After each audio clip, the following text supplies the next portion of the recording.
up, what's up? This is Dominic Hoyt here for What's Up College Edition live at the Emerald Queen with the talented, beautiful, electrifying legend, Taylor Dane. How are you doing? I'm a legend. Thank you. I'm doing well. It's cold here. Yes. Okay. Yeah. So, for our viewers and college students that don't know, why don't you describe to us what makes Taylor Dane Taylor Dane? Wow. It's very difficult, I think, for an artist to describe what makes them unique. But I've been told by fans and people that hear me that that I have an edgy, very powerful, passionate voice that seems to grab people from deep within and knock them out with it. Seems very real to them, supposedly. And I feel very real when I sing, so. Okay. Yeah. So who are some of your top 3 influences right quick off the dome? Off the top of my head, it changed, you know, as I was growing up, who I was influenced by. Certainly radio. I would say my early childhood years, it was AM radio, and that could have been Karen Carpenter to the Foundations to the Temptations. And then when I finally was listening to music with my friends, and they were pushing me, you know, with their influences, it was Led Zeppelin to Bad Company, which was Paul Rodgers, which was a lot of the rhythm and blues artists out of, you know, the British invasion bands, so to speak, that rock kind of thing. And then it was the Joni Mitchells, the Melodies, the Ricky Lee Jones, the, oh my God, Al Green, Pat Benatar, to Ann Wilson, to Ron Isley. Ooh, my God, yes. Mr. Biggs. Oh, God. Oh, my God. Contagious. Oh, that thing kills me, that song. Oh, my God. Damn. Yeah. So, this is a college show, so what are your views on college and college students? I mean, whether they be into rap, reggae, rock, or R&B. You know, what is some of the type of views and advice you would give to students, college students, who want to kind of follow in your footsteps and one day become legendary musicians? Wow. I have been singing since I was a child. I always knew what I wanted. The dream for me was to be the rock and roll star. You know, I have been inspired that way, and I'm very fortunate and very lucky. I always knew what I wanted. To those that are in school for music or for the arts, I would say that I did go to school for voice. I did study classical voice training, and for me that helped me where I was like destroying it at night in the clubs, and I just wanted some sort of discipline and foundation to keep my voice intact. Like generally before I do a performance I vocalize, and I've learned over the years technique and different things to keep my stuff together.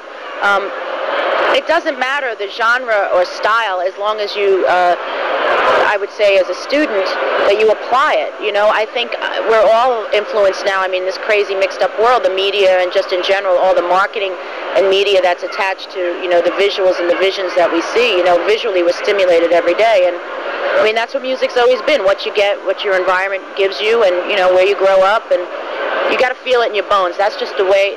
Nobody's going to believe it unless you are speaking it truthfully from your heart. If you're 20 and you're singing songs about a 20-year-old, you're going to buy those records because Britney's getting by. I mean, you know, they're true to what they are, you know. You got it. That's really where it starts. You're also an actress too, Taylor Dane, and when can we expect to see you back on the silver screen? Oh, wow. Well, all last year I was on Broadway. I was starring in Aida, and that was an amazing experience, and it's led me to taking some, not a different course. I want to be a triple threat: film, television, music, you know. I really like and have aspired to have the career of a Bette Midler, a Barbra Streisand, a Cher. You know, to me that's very important. And I would say that this year my focus, I did the Aida. I went to New York. I stayed there for 8 months. I was there during this tragedy, and I'm born and raised, and it was nice being home for all that time. But it was a great opportunity to really test those waters and really understand what stage really is about, and being a character, being in character, and doing a show 8 days, 8 shows a week, 6 days a week. It was really incredible. So, screen. I'm back in Los Angeles, and some television possibilities. You know, it's been a crazy few months since I've been back, and everybody, I think, in all industries are really trying to get back a handle on what's going on and start productions up. Plus, there was the strike last year, so no excuses. I hope yesterday I'm back on the screen and making records. That's, you know, all it. Exactly. One last question, kind of a two-parter. Okay. First off, when will Taylor Dane release another tailor-made album? That's the first part of it. And how do you think the music business has changed from when you first debuted with songs like Tell It to My Heart and Prove Your Love? How has the music business changed from then to now? The first question is, when will I release another record? As soon as these record companies let me. God, do I want to release another record? I'm pleased. Rick Wake and I are having conversations and talking music and rambling around some stuff, so that's a real strong possibility. It'd be nice to get back in the studio with him. Yes. We make good music together. Yes. Looking at soundtrack possibilities, I feel real strong about something, you know, maybe in the Bond film or crossing my fingers. How has the music industry changed? Every time when we talk about those kind of subjects, to me, things change, but they're so cyclical that they almost come back to the beginning. And things are always going to spiral like that. I mean, you know, 6-7 years ago, it was a grunge era. My first record came out in 87, 88, Tell It to My Heart.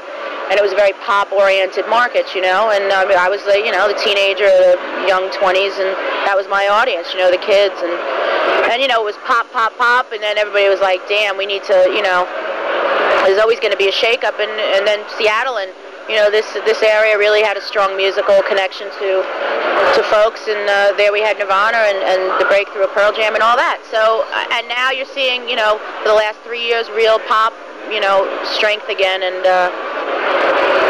industry is always changing. It's always, you know, whether the format is DVD to CD to, you know, digital. I mean, it's always changing. There's always new opportunities, and there's always new artists. It's finding your opportunities and knowing where to pitch yourself, and then having the strength to keep standing up, because eventually you get to sit down.